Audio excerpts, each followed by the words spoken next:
Okay, so Survivor South Africa Champions.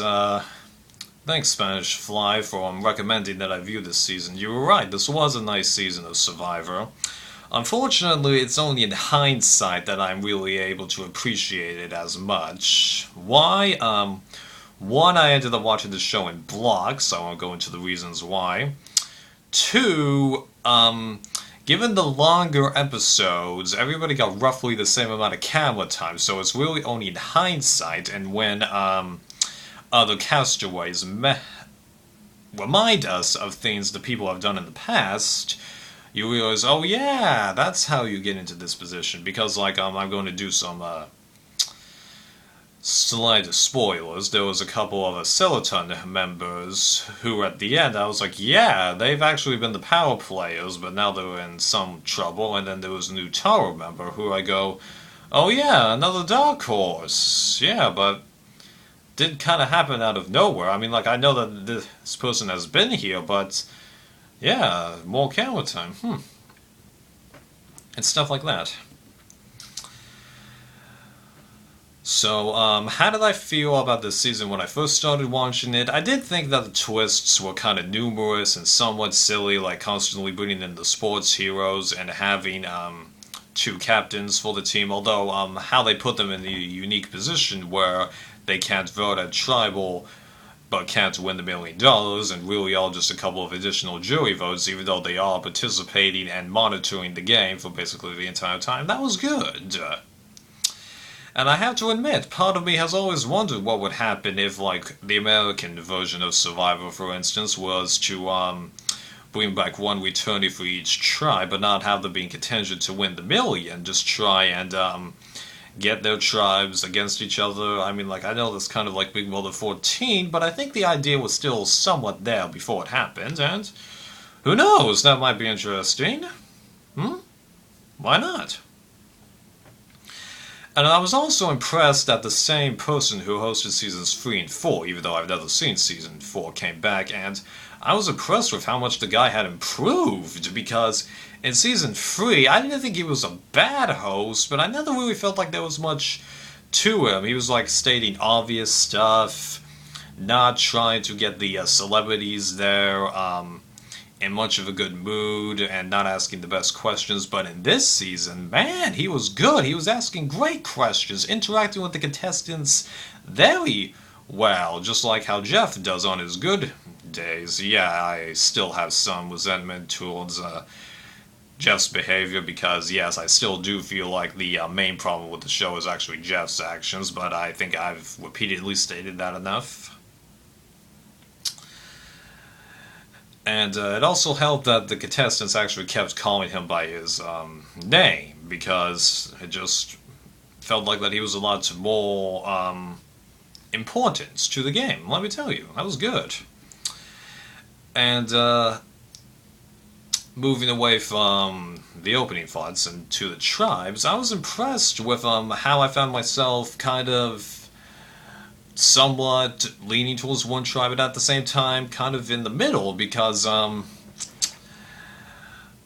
the beginning I was kind of disappointed when Utawa kept winning those immunities and setting Celoton, the good tribe, the tribal, but how should I phrase this? At the same time, I did admit that the most interesting individual players, at least in the pre-merge segment, were on the Utawa side, so that just created a bit of confliction, because usually I'm able to decide which tribe I like better between the tribe that's nicer and will get along with each other more, or the tribe that doesn't get along with each other as much but produces the best strategic people, because like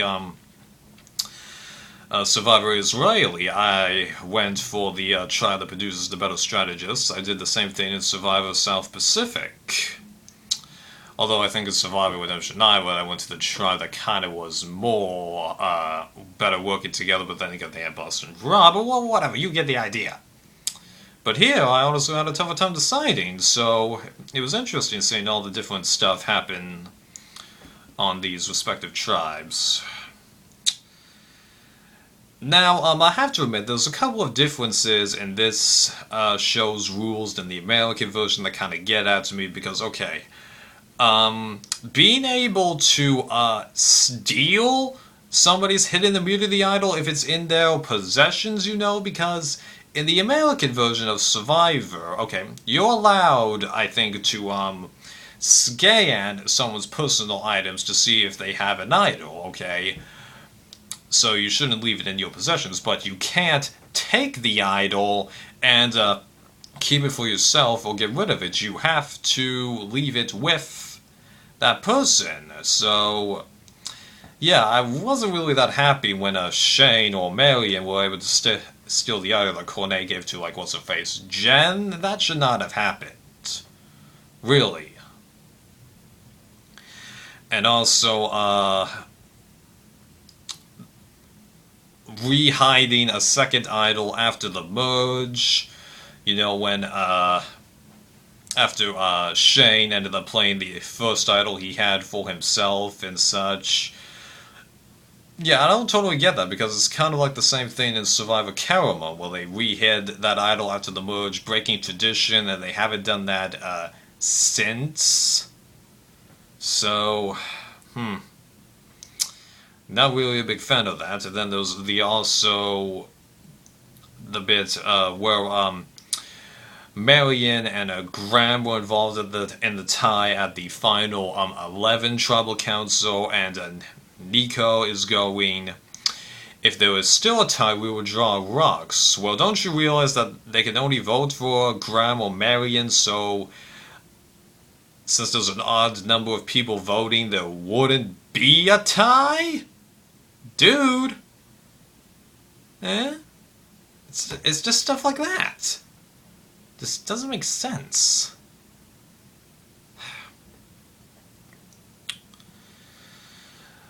Okay. What else is there to mention?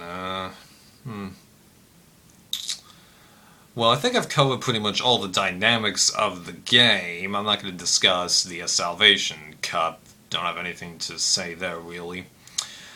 So, before the tribe swap, I've kind of already discussed that. After the tribe switch, well, it was kind of obvious that Skeleton was going to take everything, so I was just like, whatever.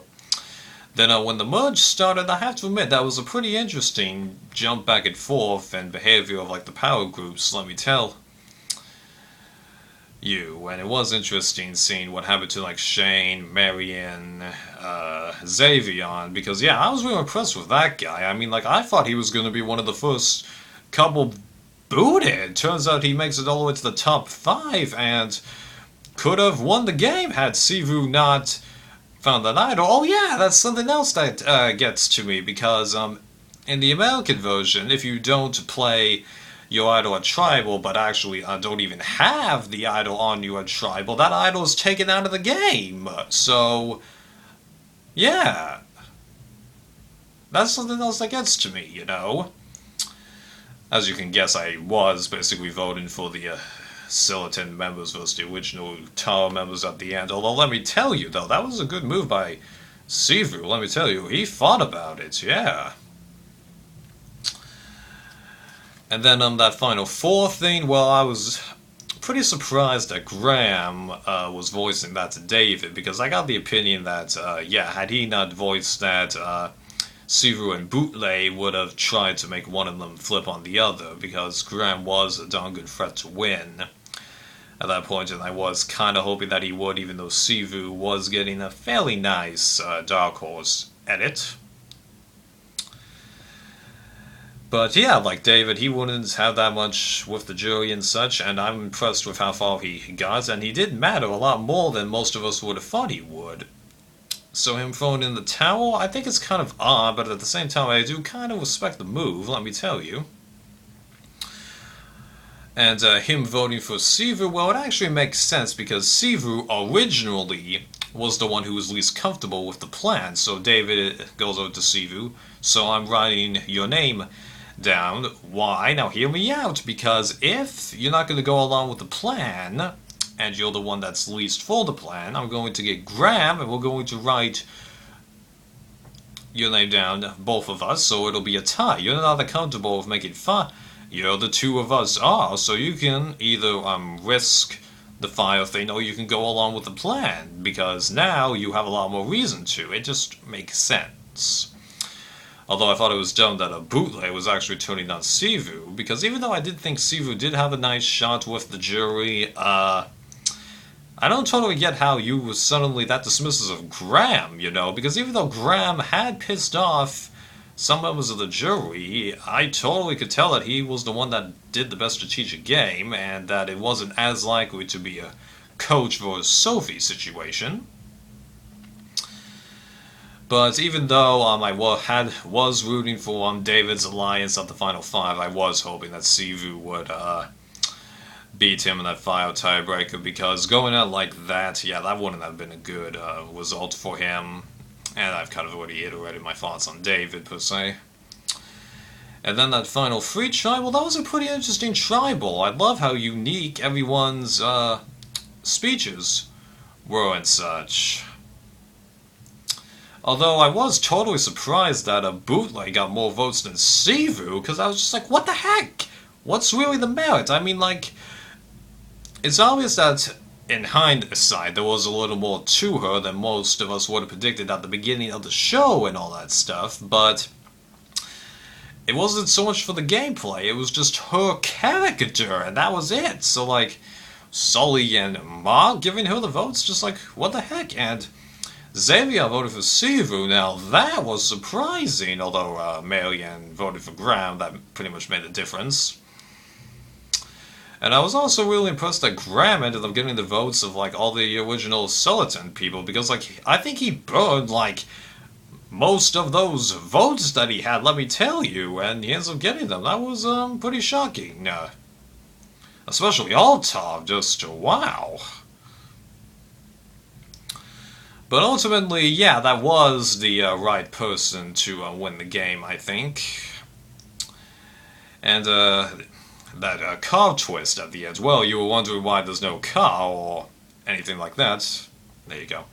Although I find it a bummer that the host never revealed what was actually in that note, although he could have done it in like one of the online web exclusives. I don't know if I'm going to be able to access that because I live in the United States and this is an international version of Survivor, which is a bummer because Survivor South Africa, apart from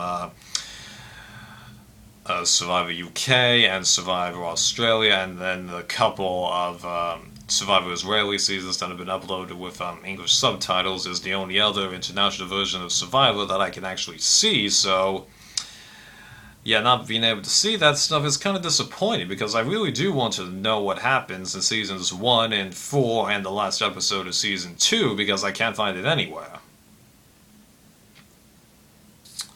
Oh yeah, one other thing I want to mention, the way that they did the family visit in here, where the host is just about to announce that they're going to do the challenge and then he raises the stakes by announcing, oh, don't you want to be with somebody that you really are close to? Like, oh, I don't know, your mom? Turn around, guys. Yeah, that is how you do a family reunion. Let me tell you, just at once, not just bringing them out one at a time. That sucks, okay?